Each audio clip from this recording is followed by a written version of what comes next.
Hi everyone, Jeremy here from Video Studio, and today a quick video to share with you a bunch of free assets from our content creator bundle. The bundle compiles over 400 different assets across 10 different packs to help you create better social media content. It's available right now on our website, and if you want to get an idea of this bundle and what is in it, I'll share with you in this video a compilation of free assets that you can download right now with the link in the description below and get to use right away in your videos. With that being said, let's jump right into it. Alright, so you can download the content creator bundle sample with the link in the description below. You will get the zip file, just double click on it to unzip it. Once that's done, you will get this folder. In the folder, you have a couple of things. You get the license, the installation instruction, the DFX file, and the fonts. Please make sure to install all the font, otherwise the asset will not work because DaVinci will not know what font to use. So just select all the font, and then you can just double click on them to start the installation process. Once that's done, you can go over to the DFX file and just double click on it to prompt open that pop-up window, and here select install. I already have it installed on my computer, so it offered me to overwrite it, but you can just click install. Then once you're in DaVinci Resolve, you can go over to Effect, Titles, Video Studio, and then here open this. You will find the bundle sample, and here we have the content creator bundle sample. So you'll find a couple of different titles right here, but also there is some that are in Effect. So here, if you open Effect, bundle sample, content creator, you'll have an Instagram post effect right here that you can drag directly onto media. The reason for this one being in effect and not in title is so you can use it directly on video, because there is no way to load video with a loader directly on a title. So we need to use an effect instead. You can just then take it, drag it onto your video clip, and now you can use it therefore both for images or for a video. So just drag that onto your clip, and now you'll be able to have all of the control right here to adjust the animation, to adjust the overall proportion, and the text, so on and so forth. This video will be just an overview to show you every asset in that bundle sample, but each of those assets got their own in-depth tutorial that I will link in the description below if you want to go deeper into how to use them. But generally, they are pretty standard and very easy to use. So once you understand how one works, you will understand how all of them will work. Just one thing to keep in mind is that all of those assets haven't been created at the same time. Some, like this one, have been created just this year, a couple of months ago. So they are beneficiating from all of the latest advanced feature in DaVinci Resolve 20 and all of the expertise that we've built over the years. While some other, like this one, for example, are much older and have been created 4 years ago, so they don't necessarily share exactly the same functionalities. For example, here, a key difference is like nowadays on all of our assets, you have control over the animation. You have control over the animation in, the animation out. You can adjust the timing of that animation. So here it can be 1 second, or it can be, for example, 3 seconds, meaning that the animation in will take 3 seconds to fully complete. You can adjust the curve. There is just a lot more control and flexibility that come with it compared to this one, that urban title, which is something that we've made about 4 years ago, so it doesn't have the same level of functionality. That's still a great title and it's still very usable. It's just it doesn't have the same level of flexibility in terms of the animation and what you can do with it. So that's just something to be aware of. One thing I will always recommend whenever using any asset inside of DaVinci Resolve is to activate render cache. That way you're gonna get real-time playback. Depending on the asset, sometimes they're gonna pay out real-time playback and sometimes you might drop a few frames.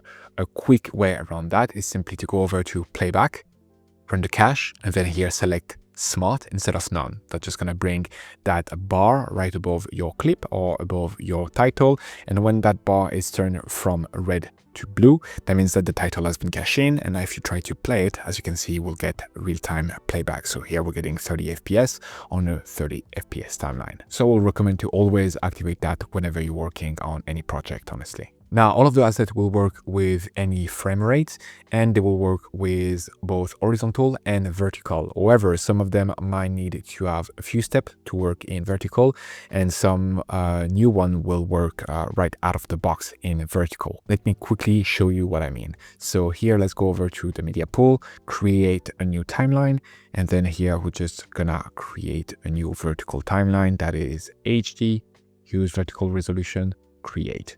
Now, if I take that tutorial toolkit 2.0 sample and drag it in, as you can see right now, it's keeping exactly the right proportion and everything is working perfectly out of the box. This is because that's one of the latest packs that we've created this year. And we basically figured it out throughout the past year and a half, how to make them directly work with vertical aspect ratios. Because unfortunately, by default, DaVinci Resolve doesn't auto-rescale. Vertical and horizontal, they tend to enter in conflict. So here, for example, if we take a very much old title, like this YouTube subscribe button, as you can see right now, we are getting a bunch of distortion on it when we are using it into a vertical timeline. It still works, we just need to use a quick workaround to make it work. So simply what you should do is just create a new timeline that is horizontal. So here we're just going to create a normal HD timeline, for example, or we can create a 4K timeline, create that. Then here I'm just going to activate my display stack timelines, and we're going to switch between that new timeline that we've created and our vertical timeline that we were using right now. So now I can go to my horizontal timeline, drag my subscribe, and then here I can just create a new compound clip. And now we're gonna basically copy that compound clip and bring it to our vertical timeline.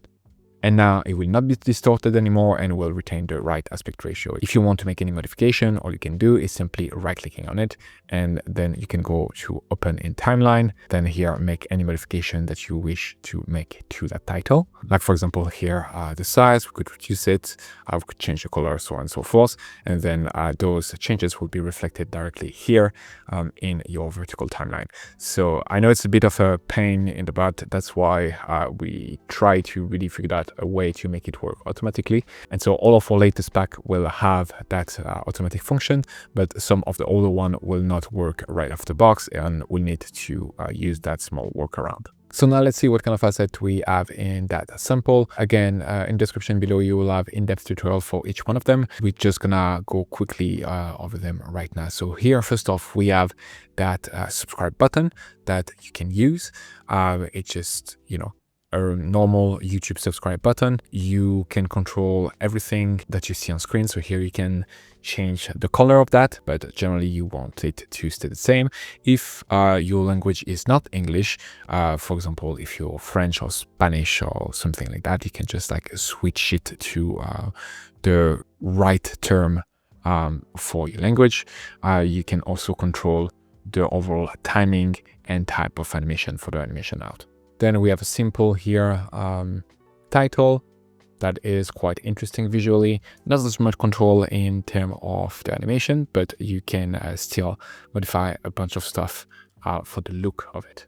Then we have the second version of the title with a lot more flexibility into what you can do with it. So here you can switch the direction from which the text is coming from. You can choose to have an animation on or off, and you can choose the timing as well, and all of the visual text, so on and so forth. Then we got something that can help you to just draw the eyes of the viewer on a specific spot on screen with that pointer title. So here you can adjust that to make it fit exactly whatever you want on screen. So here, for example, if we want to highlight just the face of a person, we could do that easily. Or if you try to highlight something in the software or something like that, that's a very useful tool. Then we have a simple before and after transition, and we have a few call to action for social media. So I'll let you download the pack for yourself, test it out, and see if you find it useful. If you enjoy those kind of assets, there is a full bundle that you can get on our website that contains 400 different assets for DaVinci Resolve across 10 different packs. You can find that on our website at videotutorstudio.com.